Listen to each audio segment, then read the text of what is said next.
출애굽을 한 지 정확히 몇 년이 지났는지 오늘 본문에서 알 수는 없습니다.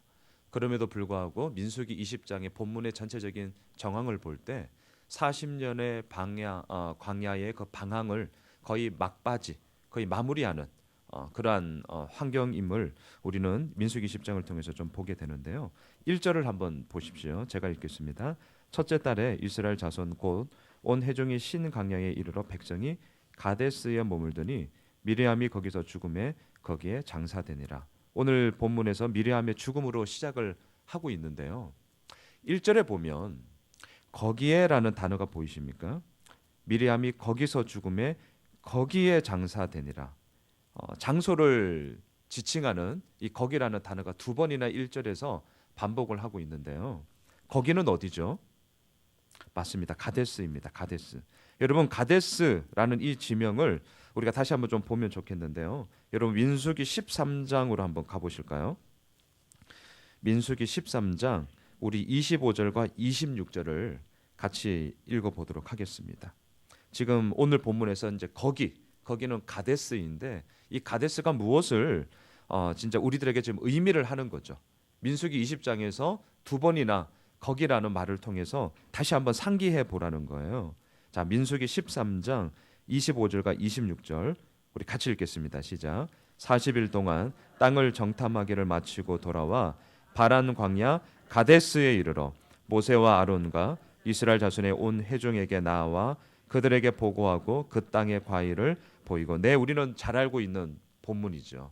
12명의 정탐꾼이 40일 동안 가나안 땅을 정탐하고 돌아왔어요. 그리고 그 땅에 대한 총평을 보고를 했던 곳이 어디냐면 가데스입니다. 자, 보십시오. 이 가데스는 어떤 곳일까요? 하나님의 약속의 땅을 보고 와서 그것에 대해서 말했던 곳이죠. 그리고 또한 오늘 본문에 보면 다시금 민수기 20장으로 돌아오면 모세와 아론의 누이였던 미리암이 또한 죽었던 곳이기도 합니다. 하나님의 약속과 현실의 계산이 이 가데스에서 충돌했던 곳이에요. 민수기 13장에서 그 충돌 가운데 그 결과는 우리가 익히 알고 있던 것처럼 현실의 계산으로 그들은 머물 수밖에 없었죠. 그리고 그 결과가 무엇입니까? 40년, 40일을 정탐한 것에 하루를 1년치 곱해서 40년을 그들은 소위 뺑뺑이를 돌게 된 것 아니겠습니까? 바로 그 가데스에 다시금 머물게 되었다는 거예요. 똑같은 상황이 지금 그들에게 직면하게 된 거죠. 하나님의 약속과 현실의 계산이 이 가데스에서 한번 충돌했을 때 그들이 무너졌는데 이번에도 다시금 어떻게 그 가데스에서 이루어지고 있느냐라는 거죠. 2절을 보십시오. 회중이 물이 없으므로 모세와 아론에게로 모여드니라.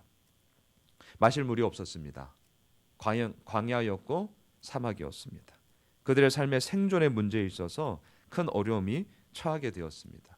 40년의 광야의 방야 생활을 통하여서 하나님께서 이들에게 원하셨던 것은 무엇입니까? 어떠한 문제들이 있을 때에, 어떠한 갈급함이 있을 때에 결국 이들이 붙잡을 수밖에 없었던 것은 하나님이잖아요. 하나님. 그것을 레슨하기 위함 레슨을 하기 위함이었죠. 그런데 어떻게 합니까? 3절을 보십시오. 백성이 모세와 다투어 말하여 이르되 우리 형제들이 여호와 앞에서 죽을 때 우리도 죽었더라면 좋을 뻔하였도다. 자, 지금 40년의 시간들이 흘렀다는 것을 기억하십시오.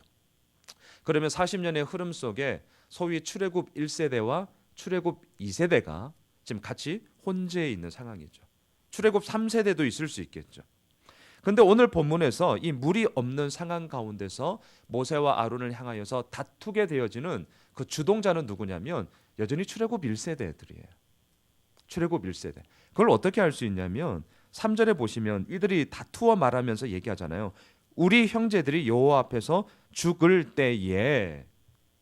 여러분 가데스에서 하나님의 약속을 붙잡지 못하고 현실의 계산으로 말미암아 우리는 못 갑니다라고 했을 때 40년을 돌게 된 이유는 이들이 그 광야 생활을 통해서 죽어가는 과정을 보기 위함이었습니다. 하나님의 약속의 땅에 너희들 가지 못한다. 다시 말하면 너희들 여기서 죽어야 돼. 그 과정이었잖아요. 그래서 이들이 얘기를 하는 거죠. 우리 형제들이 죽을 때 우리도 죽었더라면 좋을 뻔하였도다. 이거 다 거짓말입니다. 여러분, 우리가 경험을 하지만 우리 어르신들이 계시지만 내가 이제 빨리 죽어야지. 글쎄 모르겠습니다. 아직 제가 그 나이가 되지는 않아서 모르겠지만 그럼에도 불구하고 그럼 아버님, 네, 오늘 이렇게 하면 다 기분 나쁜 것이죠. 그러니까 우리가 그 마음을 아는 것이죠. 우리가 죽는 게 좋을 뻔하였도다라는 이 말은 무엇입니까? 진짜 죽어야 되는데라는 것이 아니라 무리 없는 이 상황 가운데서 원망과 하나님을 향한 반역함의 마음들이 여전히 살아있음을 보게 되는 거죠. 이들을 주동하고 있는 것은 여전히 레슨을 받아야 하는 당사자들인 출애굽 1세대였다는 것을 우리는 알 수 있습니다. 그러면서 4절과 5절을 보면요, 너희가 어찌하여 라는 화두를 던지면서 모세와 아론을 향하여서, 더 나아가서는 하나님을 향하여서 이들이 원망하고 다투고 있습니다. 4절과 5절을 함께 읽겠습니다. 너희가 어찌하여 여호와의 회중을 이 광야로 인도하여 우리와 우리 짐승이 다 여기서 죽게 하느냐? 너희가 어찌하여 우리를 애굽에서 나오게 하여 이 나쁜 곳으로 인도하였느냐? 이곳에는 파종할 곳이 없고 무화과도 없고 포도도 없고 석류도 없고 마실 물도 없도다. 이들의 마음속에 너희가 어찌하여, 근데 4절에 보면 너희가 어찌하여 여호와의 회중을 이 광야로 인도하여, 본인들을 일컬어서 뭐라고 얘기하죠? 하나님의 회중이라고 얘기를 하고 있습니다. 하나님의 회중이었다는 자신의 정체성을 가지고 있었다면 물이 없는 이 가데스에 다시금 왔을 때 이들은요, 너희가 어찌하여라고 모세와 아론을 향하여서 다투고 원망할 것이 아니라 누구를 향해야 되는 것입니까? 하나님 앞에 향해야 되는 거죠. 그러니까 이 말이 자꾸 상충되는 거예요. 이들이요, 40년 전에 하나님의 약속의 땅 앞에 섰을 때에, 가데스에 섰을 때에 그 넘어가지 못했던 문제, 거기서 해결하지 못했던 문제가 여전히 남아 있어요. 시간이 지나면 잘 되겠지? 아닙니다. 제가 새가족 교육을 할 때도 늘 제가 이 말을 하는데, 여러분 40년의 시간이 지난다고 이들이 잘하겠지? 시간이 지나면 좋아질 거야. 그거는 그냥 우리들의 막연한 장밋빛 희망입니다. 시간이 지나면 잘 될 수도 있고요, 잘 안 될 수도 있죠. 더 정확하게 우리는 무엇을 얘기해야 됩니까? 하나님이 말씀하시면 되는 거죠. 시간의 문제가 아니죠. 우리들의 주도권은 시간에 있는 것이 아니라 하나님께 있음을 다시 한번 고백합니다. 하나님께 있는 것이죠. 가데스, 오늘 1절에서 거기에서 우리들의 시선을 이 가데스라는 곳이 어딘지를 명확하게 보라는 거예요. 다시 말하면 하나님의 약속은 언제나 우리들에게 주어졌잖아요. 그런데 우리들의 이 숙제 가운데서는 현실의 계산에 이걸 뛰어넘지 못하는 그 계산과 약속이 충돌할 때에 어김없이 무너지느냐, 아니면 다시금 그 약속을 붙잡고 천성을 향해 가는 성도들아, 앞서 찬양한 이유가 그거입니다. 앞으로 나가세. 우리가 잘나서가 아닙니다. 하나님의 약속이 있음을 붙잡으면서 나아가는 것이죠. 그리할 때에 홍해를 가르시고 이 강야에서 물을 내시는 하나님을 경험하게 되는 것 아니겠어요? 그런데 이 이스라엘 백성들은 이 문제를 넘어서지 못하는 거죠. 너희가 어찌하여. 그러면서 자기들을 향하여서 4절에서 얘기합니다. 여호와의 회중이라고 얘기하는 거예요. 이게 얼마나 모순입니까? 정말 자신이 하나님의 회중이라면, 정말 자신이 하나님을 주인으로 고백하며 나아가는 하나님의 사람들이라면 너희가 어찌하여라는 부분들이 사라져야겠죠. 40년 전에 이 부분에 있어서 넘어졌다면 그 레슨을 통하여서 점점 사라져야죠. 한 번으로는 안 되더라고요. 점점 희석되어져 가는 거죠. 그리고 그 모든 삶의 결과 가운데 얘기하는 거죠. 주님, 이 상황 가운데서 과연 무엇을 우리들에게 말씀하시고자 함입니까? 엎드리려 하는 것 아니겠습니까? 하지만 이들은 너희가 어찌하여 계속 화살을 날리고 있는 것을 보게 됩니다. 그런데 이 본문은요, 출애굽 17장에 보시면 동일한 사건의 형태가 나옵니다. 그곳에서는 르비딤이라는 곳에서인데요, 물이 없었습니다. 근데 그때 원망하는 소리와 오늘 민수기 20장에서 원망하는 내용이 같습니다. 기억하십시오. 시간이 지나면 잘 되겠지? 아닙니다. 그건 우리들을 그냥 자기 합리화시키고 막연한 그냥 장밋빛 희망에 뜬구름 잡는 얘기라는 것을 우리가 기억합시다. 시간이 지나면 잘 되는 것이 아니라 하나님이 하셔야 하나님의 그 뜻하심이 이루어지는 줄 믿습니다. 6절을 보십시오. 같이 읽을까요? 시작. 모세와 아론이 회중 앞을 떠나 회막문에 이르러 엎드림에 여호와의 영광이 그들에게 나타나며, 네, 우리가 궁극적으로 지향해야 되는 바가 오늘 6절에 너무나도 명확하게 나와 있습니다. 모세와 아론은요, 그 회중 앞을 떠났습니다. 다시 말할까요? 다투고 있고 원망하는 현실에서 떠났습니다. 이것은 회피는 아닙니다. 하지만 그 속에 같이 머물러서 같이 그들의 시선을 가지고 너희가 어찌하여 라는 이 시선에 같이 머물면 답이 없어요. 답이 없습니다. 모세와 아론은 다투는 현실에서 떠났습니다. 그리고 그 떠남이 어디를 향하고 있습니까? 회막문에 이르러 엎드림에. 여러분, 이게 오늘 우리가 반드시 붙잡아야 할 하나님의 말씀하심인 줄 믿습니다. 다투는 현실이 있거든요. 불안한 현실이 있습니다.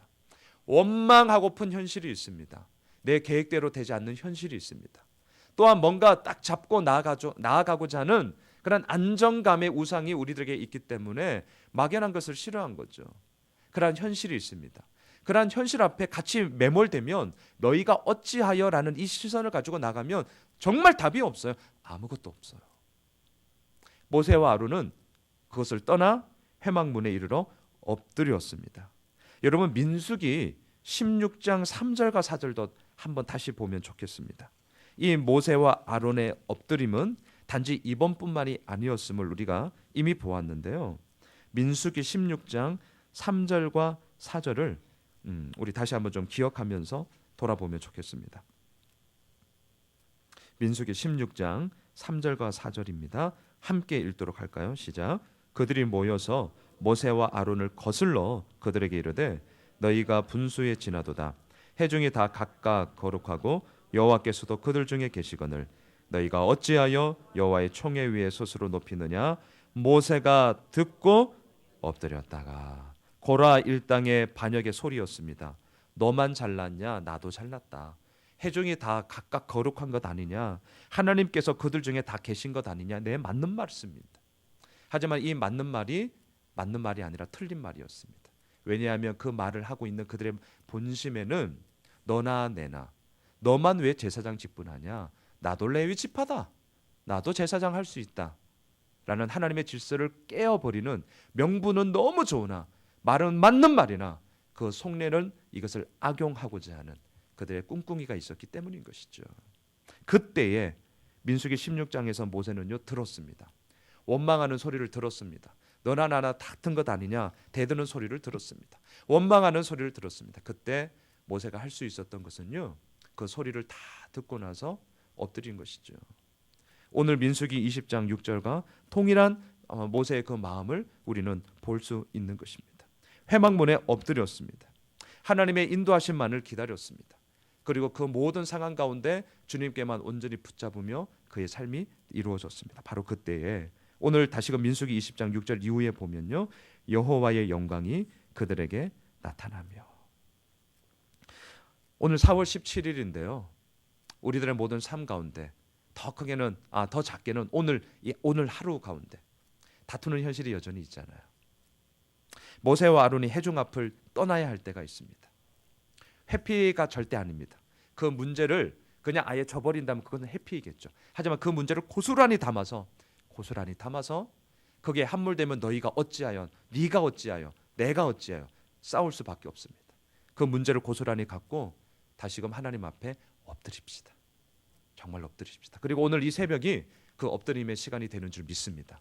그래야 할 때 여호와의 영광이 그들에게 나타나며 하나님께서 일하심을 맛보아 알게 되어지는 저희들의 삶이 되기를 소망합니다. 하나님의 영광이 나타났습니다.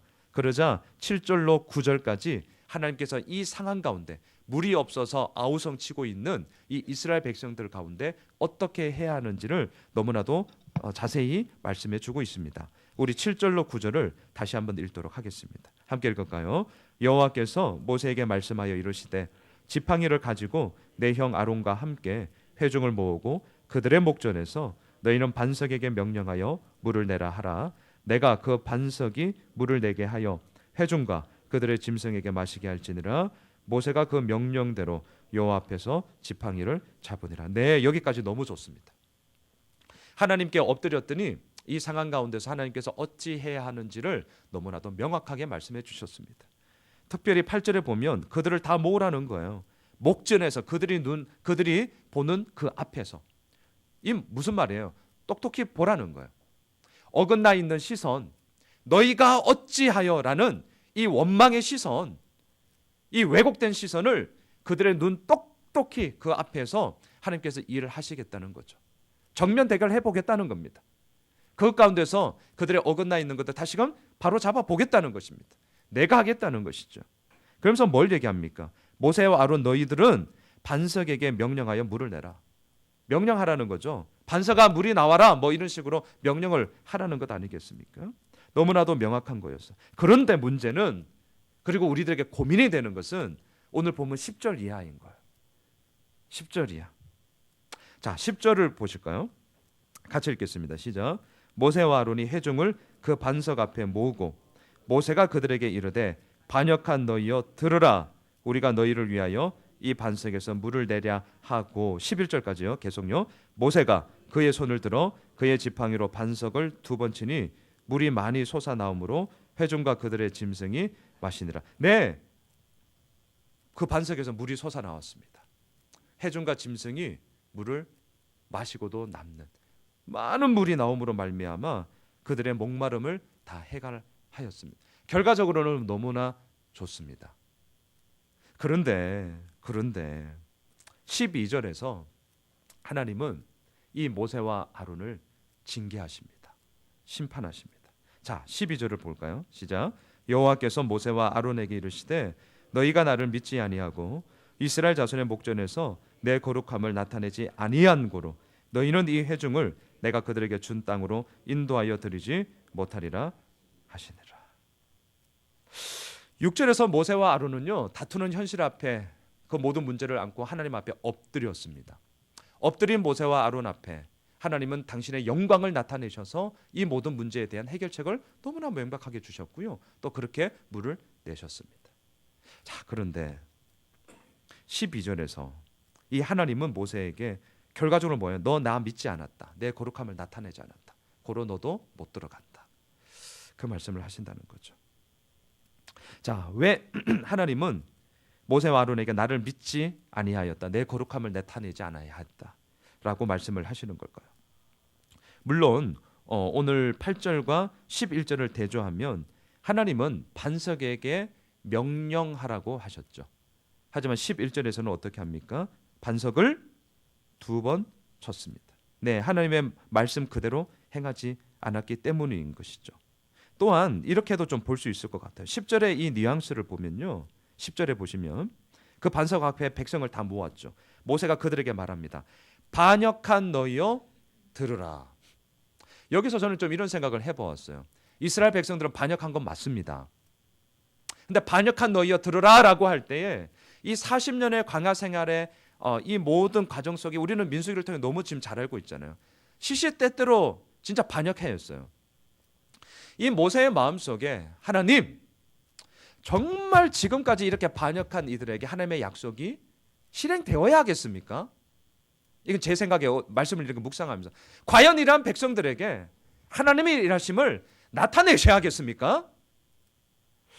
원망함, 의구심, 그런 것이 있었을지도 모르겠어요. 반역한 너희들이요 라고 얘기를 할 때, 더군다나 정황상 미리암 누이가 죽었다는 것을 기억하십시오. 모세도 인간이었다는 것도 기억하십시오.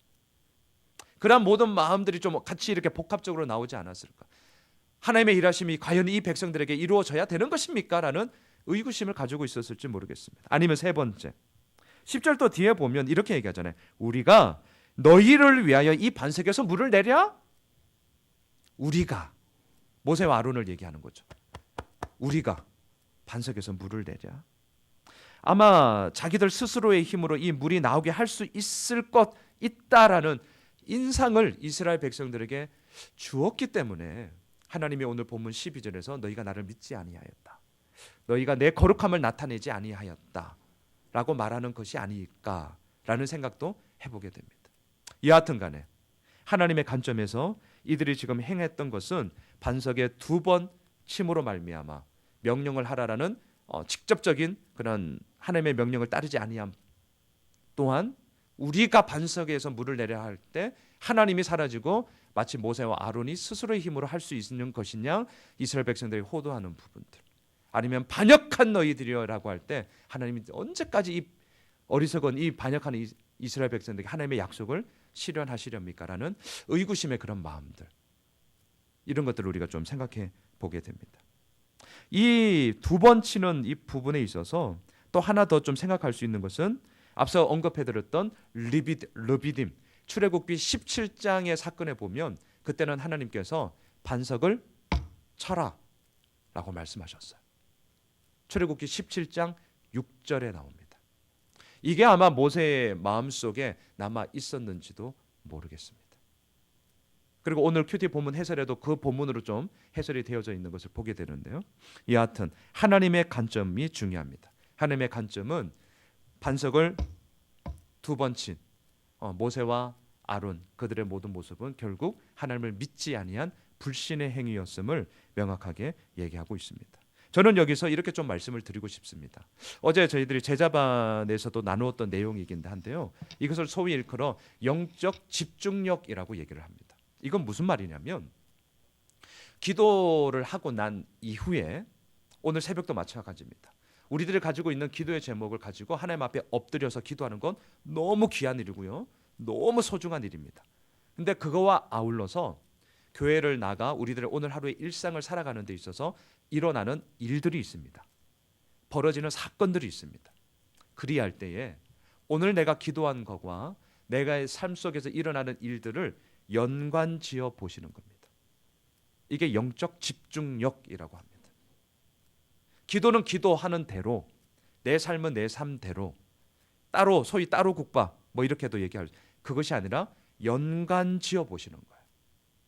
오늘 모세는요, 다투는 현실에서 떠나 그 문제를 가지고 하나님께 엎드렸고요, 하나님의 영광에 응답하심을 받았고요, 그것대로 갔습니다. 그런데 영적인 집중력이라는 부분에 있어서 연관지어 보는 부분들에 있어서 모세 역시 하나의 사람이었다는 것을 우리는 오늘 본문을 통해서 여실하게 보게 되는 것이죠. 여러분, 절대로 어떤 상황 속의 진리를 그 환경 자체를 보고 판단하시면 안 됩니다. 우리가 엎드리는 이유는 무엇입니까? 그 환경 자체를 놓고 판단하지 않기 위해서 하나님의 뜻이 무엇인지 주님으로부터 듣기 위해서 우리는 날마다 엎드리는 것 아니겠습니까? 주님으로부터 듣기 전에는, 주님의 인도하심을 받기 전에는 그 어떤 것도 우리가 판단할 수 없는 것이겠죠. 말씀을 정리하겠습니다. 백성이 다투고 있습니다. 모세의 범죄함이 일어나고 있습니다. 그것 가운데서 하나님은 하나님의 일을 하십니다. 13절 읽고 마치겠습니다. 같이 읽겠습니다. 시작. 이스라엘 자손이 여호와와 다투었으므로 이를 무리바무리라 하니라. 여호와께서 그들 중에서 그 거룩함을 나타내셨더라. 다투었기 때문에 무리바라는 뜻은 다툼입니다. 이들은 다투었습니다. 이들은 원망했습니다. 하지만 더 중요한 것이 있습니다. 다툼이 있든 원망이 있든 반대로 좋음이 있든 행복이 있든 그것과 상관없이 하나님은 하나님의 일을 행하십니다. 다투었으므로 그 상황 가운데서도 하나님은요, 여호와께서 그들 중에서 당신의 거룩함을 나타내셨습니다. 하나님을 원망하지 맙시다. 하나님을 따르는 일을 무조건 또한 포기하지 맙시다. 하나님께 나아갑시다. 하나님께 엎드립시다. 하나님께 내가 처한 환경 속의 진리를 보여달라고 오늘도 구합시다. 또한 하나님의 관점을 보여달라고 기도합시다. 그리고 하나님의 일하심을 기다립시다. 그것 가운데서 오늘 13절의 말씀처럼 여호와께서 그들 중에서 그의 거룩함을 나타내실 것이며 오늘 하루 우리들의 삶 가운데 하나님의 거룩함을 나타내실 줄 믿습니다. 기도하겠습니다. 하나님, 다툼 가운데서도 하나님은 하나님의 일을 하셨습니다. 그러하기에 오늘도 우리는 이 새벽 엎드리며 그 하나님의 일하심, 그 하나님의 이끄심만을 간구합니다. 주님, 오늘 이렇게 새벽을 깨우며 기도하고 난 이후 오늘 우리들의 모든 삶의 자리 가운데 많은 일들이 일어날 것입니다. 바라기는 영적인 집중력을 가지고 내가 기도한 내용의 나의 삶 가운데서 또한 하나님께서 어떻게 이끌어 가시는지를 내 삶 속에서 일어나는 일들 가운데 연관 지어보며 또한 그 가운데서 이끄시는 하나님의 일하심을 깨달아 알게 되어지며 보게 되어지는 그런 귀한 한날이 되기를 소망합니다. 주님, 여러 가지 많은 삶의 정황들 속에 왜 원망이 없겠으며 너희가 어찌하여 라는 이 원망의 소리가 하루에도 수십 번 수백 번 일어날 때가 참으로 많이 있습니다. 하지만 그러하기에 우리는 엎드립니다. 그러하기에 주님 앞에 우리의 가진 모든 것을 내어 맡깁니다. 주님, 말씀하여 주십시오. 주님, 인도하여 주십시오. 그리고 그것 가운데서 하나님의 거룩함을 나타내 주시옵소서. 예수님의 이름으로 기도드리옵나이다. 아멘. 하늘에 계신 우리 아버지요,